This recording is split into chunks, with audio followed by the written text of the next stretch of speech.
واللہ ما فی السماوات والارض کل له قانتون۔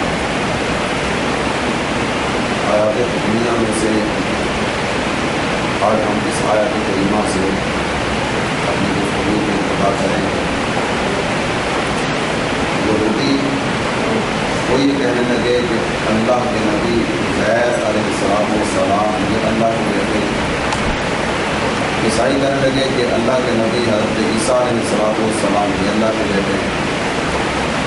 مشرکین عرب ان کا کچھ انداز بقیہ سے جدا تھا، یہ کہنے لگے کہ یہ جو فرشتے ہیں نا یہ اللہ کی بیٹی ہیں۔ جب اس انداز سے ان کی طرف سے باتیں ہونے لگی تو اس آیت کریمہ میں ایک عقیدہ کو سمجھایا۔ یہ عقیدہ ہے عقیدہ توحید۔ وقالوا اتخذ اللہ ولدا، ان لوگوں نے یہ کہا کہ اللہ نے ایک بیٹا بھی بنایا، اللہ کا ایک بیٹا بھی ہے۔ سبحانہ، اللہ کی ذات پاک ہے۔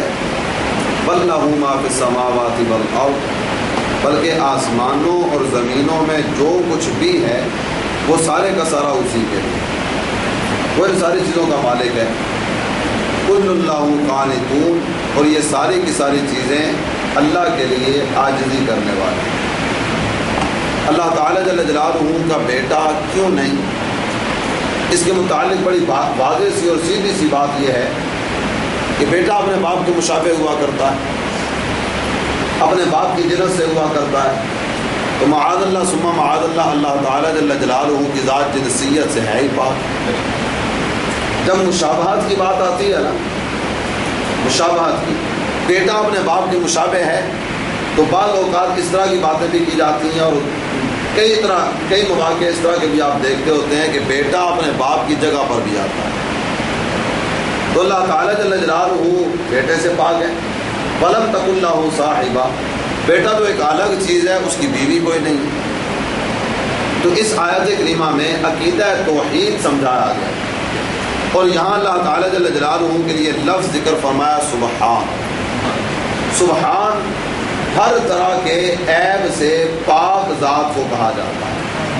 اللہ کی ذات ہر طرح کے عیب سے پاک ہے، اور یہ جو لفظ سبحان ہے یہ اللہ کے سوا کسی اور کے لیے بولنا جائز ہے ہی نہیں، صرف اور صرف اللہ کو سبحان کہہ سکتے ہیں، اس لیے کہ تمام طرح کے عیوب سے پاک ذات اللہ ہی ہے۔ پھر اس کے ساتھ جو بات ذکر فرمائی کل اللہ قانتون، یہ ساری چیزیں اس کے لیے عاجزی کرنے والی ہیں۔ لفظ قنوت یہ مختلف معنی میں استعمال ہوتا ہے۔ قنوت کا ایک معنی دعا بھی ہے، قنوت کا معنی اطاعت بھی ہے، اور قنوت کبھی کبھی قیام کے معنی میں بھی آتا ہے۔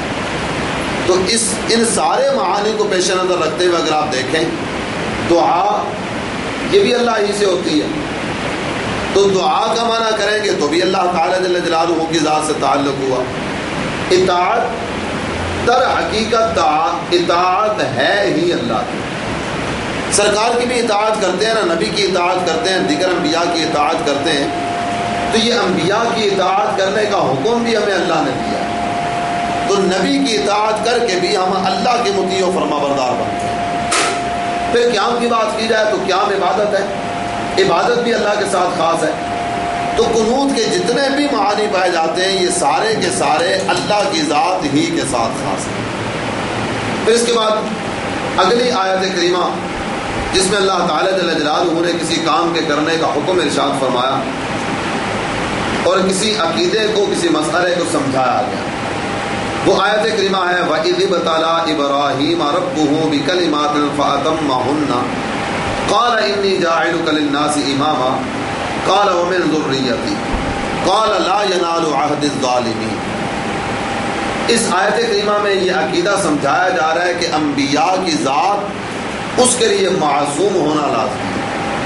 نبی معصوم ہوا کرتا ہے، نبی سے گناہ کا تصور بھی محال ہے، نبی گناہ کی طرف بڑھتا ہی نہیں، یہ عقیدہ سمجھایا جا رہا ہے اس آیت کریمہ میں۔ وَإِذِ ابْتَلَىٰ إِبْرَاهِيمَ رَبُّهُ بِكَلِمَاتٍ فَأَتَمَّهُنَّ۔ میرے پیارے حبیب یاد کیجئے اس وقت کو کہ جب ابراہیم کے رب نے چند باتوں میں ان کو آزمایا، فَأَتَمَّهُنَّ، وہ ان باتوں پہ پورے اترے۔ ابتلا کہا جاتا ہے امور شاقہ کی تکلیف دینا، کسی دشوار کام کے کرنے کا حکم دینا۔ ابتلا امتحان کو بھی کہہ دیا جاتا ہے۔ عام طور پر امتحان ہوتا ہے، یہ میرا طالب علم ہے، میرا شاگرد ہے، میں اس کی قابلیت سے واقف نہیں ہوں، مجھے پتہ نہیں جو میں نے پڑھایا ہے اس کو سمجھ بھی آئی یا نہیں آئی، جس انداز سے پڑھایا یہ اس انداز سے پڑھ بھی پایا یا نہیں پایا، تو اب چلو امتحان لے لو تاکہ اس کی کیفیت واضح ہو جائے۔ میں خود اس کی کیفیت جاننا چاہتا ہوں، اس لیے امتحان لے رہا ہوں۔ یہ معنی اللہ تعالیٰ جل جلالہ کی ذات کے لیے استعمال ہو ہی نہیں سکتا، کیونکہ اللہ تعالیٰ جل جلالہ سے کون سی ایسی چیز ہے جو پوشیدہ ہے کہ جس کو جاننا پڑے۔ تو یہ آزمائش ہے، آزمائش اللہ کی ذات کو جاننے کے لیے نہیں کر رہی، بلکہ مخلوق کو بتانے کے لیے کی جا رہی ہے کہ ایک مخلوق والو، میرا خلیل مجھ سے اتنی محبت کرتا ہے کہ جس کام کے کرنے کا کہوں گا یہ بے چونو چنا کر دے گا، بلا چونو چنا اس کام کی طرف قدم بڑھا دے گا۔ اب دیکھیے اللہ تعالیٰ جل جلالہ نے کتنی عزت افزائی فرمائی، چند کام کرنے کا کہا، انہوں نے کر دیے۔ فرمایا اے میرے پیارے حبیب یاد کیجئے ابراہیم کے رب نے چند باتوں میں ان کو آزمایا، یہ پورے نکلے، انہوں نے وہ سارے کام کر دیے۔ اب اللہ تعالیٰ جل جلالہ نے ارشاد فرمایا انی جاعلک للناس اماما، میں تمہیں لوگوں میں امام بناؤں گا، لوگوں کا مقتدا اور پیشوا بناؤں گا۔ لوگوں کے امام سے مراد یہاں یہ ہے کہ آپ کو نبوت عطا کی جا رہی ہے، آپ کو عظیم مرتبہ دیا جائے گا۔ حضرت ابراہیم علیہ السلام نے عرض کیا وَمِن ذُرِّيَّتِي، اے اللہ مجھے نبوت عطا فرمائی، میری اولاد میں سے بھی کچھ کو نبوت عطا فرما دے، میری ذریت کو بھی یہ نعمت عطا فرما دے۔ اللہ تعالیٰ جل جلالہ نے فرمایا لا ینال عہد الظالمین، میرا جو وعدہ ہے نا یہ ظالموں کو نہیں پہنچتا۔ امامت اس سے مراد یہاں ہے نبوت۔ نبوت ایک ایسا عظیم منصب ہے، کوئی ظالم نبی نہیں بن سکتا، کوئی ظالم منصب نبوت کا اہل ہے ہی نہیں، اس لیے کہ امامت اور نبوت یہ اتنا پاکیزہ منصب ہے کہ اللہ تعالیٰ جل جلالہ کا نافرمان، ظالم نافرمان ہوا کرتا ہے، اللہ کا نافرمان اس منصب کے قابل ہے ہی نہیں۔ تو یہ آیت کریمہ عقیدہ سمجھا رہی ہے کہ نبی کا گناہوں سے معصوم ہونا یہ لازمی ہے، نبی گناہ کی طرف نہیں بڑھے گا، یہ لازمی بات ہے۔ شیطان کس قدر نافرمانی کی طرف بڑھانے والا، کس قدر نافرمانی کی دعوت دینے والا، کتنوں کو بڑے بڑے بادشاہ، بڑے بڑے متقی لوگ، ان کو بھی گناہوں کی دلدل میں لے جا کر دھنسا دیتا ہے۔ کوئی نبی ایسا نہیں جس پر شیطان کا وار کارگر ہوتا، بلکہ انبیاء کو اللہ تعالیٰ جل جلالہ نے وہ عظیم مرتبہ عطا فرمایا کہ شیطان آپ پر حملہ کرے، اب نبی کے تصور میں گم ہو جائے، اب نبی کے خیال میں چلے جائیے، انبیاء کے تصور سے اب شیطانی وسوسوں سے بچ جائے، انبیاء کا تصور آپ کو گناہ سے بچا دے گا۔ تو جن کا تصور بندے کو گناہ سے بچا دے، کیا ایسا ممکن ہے وہ خود گناہ میں پڑ جائے؟ یہ جمائی آتی ہے نا، یہ فرمایا گیا کہ یہ جمائی بھی شیطان کی طرف سے، آپ کو جمائی آنے لگے، اب یہ تصور کریں کہ انبیاء کو جمائی نہیں آتی، انبیاء کو اللہ تعالیٰ نے اس سے بھی بات رکھا، اتنا سا شیطانی اثر بھی ان پر نہ ہو۔ اب یہ تصور کریں گے آپ کی آنے والی جمائی رک جائے گی، آپ کو بھی نہیں آئے گی۔ تو نبی کے تصور نے آپ کو گناہ سے وسوسے شیطانی اثر سے بچا دیا۔ انبیاء کا تصور انسان کو، عام انسان کو گناہوں سے بچا دے، شیطانی اثرات سے بچا دے، تو کیسے ممکن ہے کہ شیطان ان پر اثر انداز ہو جائے؟ حضرت ابراہیم علیہ السلام کو اللہ تعالیٰ جل جلالہ نے کن کن کاموں کے کرنے کا حکم فرمایا، اس کا بھی کچھ ذکر یہاں آپ کی خدمت میں عرض کرتا ہوں، لیکن اس سے پہلے ایک بات یاد رکھیے، امامت ابراہیم علیہ السلام عامۃ مؤبدۃ اذ لم یبعث نبی بعدہ الا کان من ذریتہ۔ حضرت ابراہیم علیہ السلام آپ کا ایک لقب ہے ابو الانبیاء، آپ انبیاء کے باپ ہیں۔ حضرت ابراہیم علیہ السلام کے بعد یوں تو بڑے نبی آئے، بہت زیادہ نبی آئے حضرت ابراہیم کے بعد، لیکن جتنے بھی نبی آئے نا یہ سارے کے سارے نبی حضرت ابراہیم کی اولاد میں سے آئے، حضرت ابراہیم کی اولاد میں سے۔ حضرت ابراہیم علیہ السلام کے دو بیٹے حضرت اسحاق، حضرت اسماعیل، سارے کے سارے نبی حضرت اسحاق کی اولاد میں سے آئے۔ حضرت اسماعیل کی اولاد میں سے کوئی نبی نہیں آیا، سارے نبی حضرت اسحاق کی اولاد سے۔ حضرت اسحاق بھی نبی ہیں، حضرت اسماعیل بھی نبی ہیں۔ کتنی بڑی تعداد ہے انبیاء کی جو حضرت ابراہیم کے بعد آئے حضرت اسحاق کی اولاد میں سے۔ حضرت اسماعیل کی اولاد میں کوئی بھی نبی نہیں آیا سوائے ایک نبی کے، سوائے ایک نبی کے، اور وہ ایک جو اللہ تعالیٰ نے ان کی اولاد میں رکھا نا، وہ سارے انبیاء سے افضل، سارے انبیاء کا آقا، وہ نبی ہیں میرے اور آپ کے آقا۔